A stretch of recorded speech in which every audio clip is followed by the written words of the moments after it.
करीब 4 साल का इंतजार और आज कोर्ट का वो फैसला जिसने देश की राजनीति में भूचाल ला दिया है। जिस केस को शराब घोटाला कहा गया, आज कोर्ट ने उसे बताया बिना सबूत, बिना आधार और बिना दम का आरोप। और इसी फैसले के बाद अरविंद केजरीवाल ने पीएम मोदी और अमित शाह पर अब तक का सबसे बड़ा हमला बोल दिया है। नमस्कार, आप देख रहे हैं समय संचार में हूँ शोभा। आज हम बात कर रहे हैं दिल्ली शराब नीति केस पर आए उस ऐतिहासिक फैसले की जिसने अरविंद केजरीवाल और मनीष सिसोदिया को बड़ी राहत दी है और देश की राजनीति में नया तूफान खड़ा कर दिया है।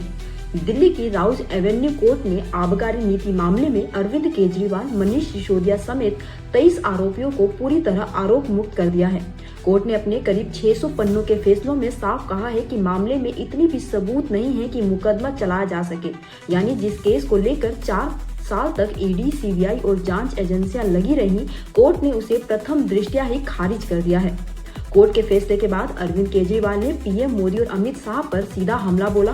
केजरीवाल ने कहा, शराब घोटाला आजाद भारत का सबसे बड़ा राजनीतिक षड्यंत्र था जिसका मकसद था आम आदमी पार्टी को खत्म करना। उन्होंने कहा, मैंने जीवन में केवल ईमानदारी कमाई है और आज कोर्ट ने भी कह दिया कि केजरीवाल कट्टर ईमानदार है।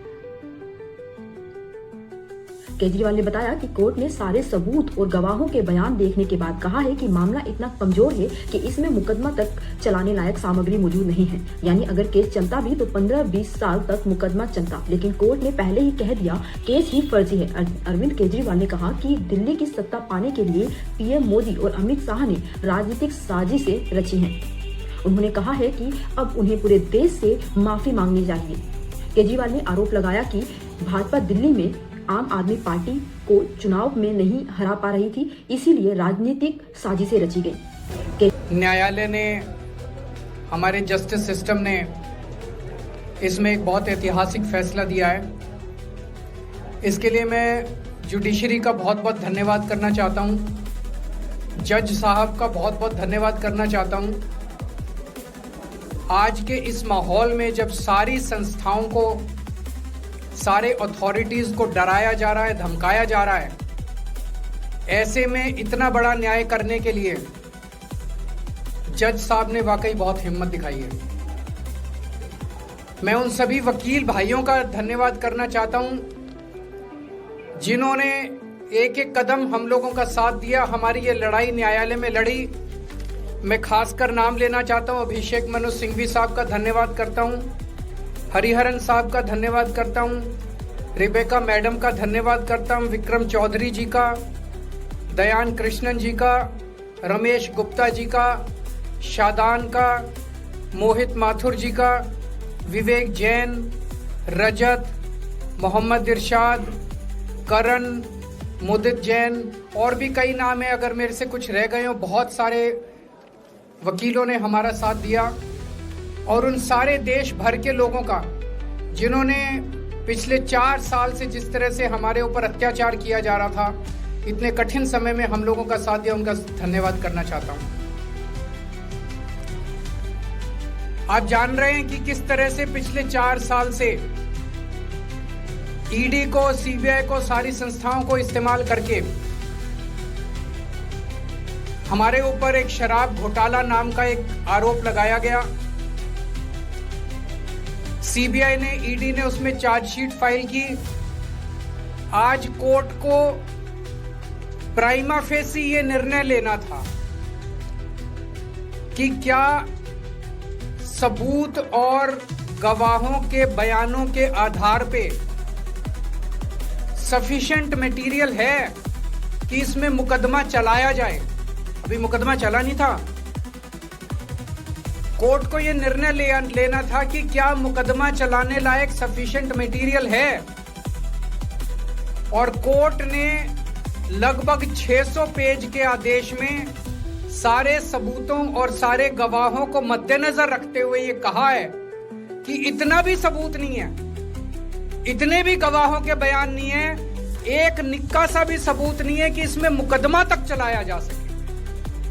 अगर मुकदमा चलाया जाता, 15-20 साल मुकदमा चलता, उसमें बहुत सारे गवाह बुलाए जाते, सबूत रखे जाते, उसके बाद होता, वो तो अलग बात है। कोर्ट का ये कहना है कि इतना टुच्चा केस है, इतना फर्जी केस है, इतना बेकार केस है, इतना गलत केस है, ये मैं नहीं कह रहा, ये भाषा है। आप कोर्ट का ऑर्डर पढ़िए। ये ऑर्डर जो है ये ऐतिहासिक ऑर्डर है। कोर्ट ने कहा है कि इतना फर्जी केस है, इतना फर्जी केस है, एक भी सबूत नहीं है, एक भी गवाह नहीं है कि इसमें मुकदमा भी नहीं चलाया जा सकता। ये पूरा षड्यंत्र किसने रचा, क्यों रचा? ये पूरा षड्यंत्र दो लोगों ने मिलकर रचा, नरेंद्र मोदी जी और अमित शाह जी। और आज उन दोनों को पूरे देश से माफी मांगनी चाहिए।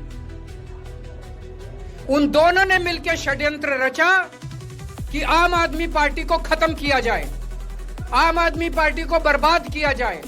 और उस षड्यंत्र के तहत आजाद भारत का सबसे बड़ा और सबसे घिनौना षड्यंत्र रचा उन लोगों ने। वो देख रहे थे कि दिल्ली में वो हमें नहीं हरा सकते। वो देख रहे थे कि दिल्ली की जनता हमारे कामों से बहुत खुश है। वो देख रहे थे दिल्ली में कामों की राजनीति के आधार पे वो कहीं खड़े नहीं होते। तो उन्होंने एक षड्यंत्र रचा। जनता जानती है कि केजरीवाल ईमानदार, उन्होंने कहा केजरीवाल की ईमानदारी पे चोट करो। जनता जानती है कि आम आदमी पार्टी ईमानदारी, उन्होंने कहा आम आदमी पार्टी की ईमानदारी पे चोट करो। उन्होंने आम आदमी पार्टी को खत्म करने के लिए षड्यंत्र रचा और बोले केजरीवाल बेईमान है, केजरीवाल बेईमान है, केजरीवाल बेईमान है, केजरीवाल ने शराब घोटाला किया, केजरीवाल पैसे खा गया, केजरीवाल ने 100 करोड़ रुपए खा लिए। मैंने जिंदगी में केवल ईमानदारी कमाई है, मैंने जिंदगी में केवल इज्जत कमाई है। एक नया पैसा नहीं कमाया मैंने अपनी जिंदगी में। इन लोगों की तरह नहीं हूं मैं। मैंने जिंदगी में एक नया पैसा नहीं कमाया, केवल ईमानदारी कमाई है। और ये उस ईमानदारी के ऊपर चोट करना चाहते थे, उसके लिए इन्होंने षड्यंत्र रचा था।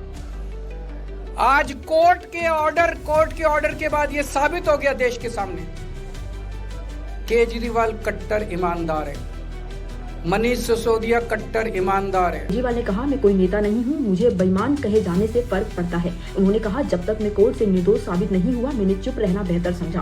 केजरीवाल ने कहा, इस साजिश की वजह से हमारे परिवारों ने बहुत कुछ झेला है। उन्होंने बताया कि उनकी मां अस्पताल में भर्ती रही, मनीष सिसोदिया की पत्नी गंभीर बीमारी से जूझ रही है।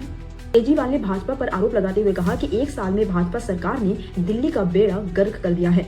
उन्होंने कहा, सड़कें टूटी हुई हैं, अस्पतालों में दवाइयां नहीं है, मोहल्ला क्लिनिक बंद है, स्कूलों का बुरा हाल है, प्रदूषण चरम सीमा पर है। केजरीवाल ने भाजपा को खुली चुनौती देते हुए कहा कि अगर मोदी जी में हिम्मत है तो दिल्ली में दोबारा चुनाव कराएं। अगर भाजपा 10 सीटें भी जीत जाए तो मैं राजनीति छोड़ दूंगा। तो ये था केजरीवाल सिसोदिया केस पर कोर्ट का ऐतिहासिक फैसला और उस पर आई सबसे तीखी राजनीतिक प्रतिक्रिया। आप इस फैसले को न्याय की जीत मानते हैं या राजनीति की हार? कमेंट में अपनी राय जरूर दीजिए। मैं हूं शोभा और आप देख रहे थे समय संचार। फिर मिलेंगे एक और अहम खबर के साथ। तब तक के लिए धन्यवाद।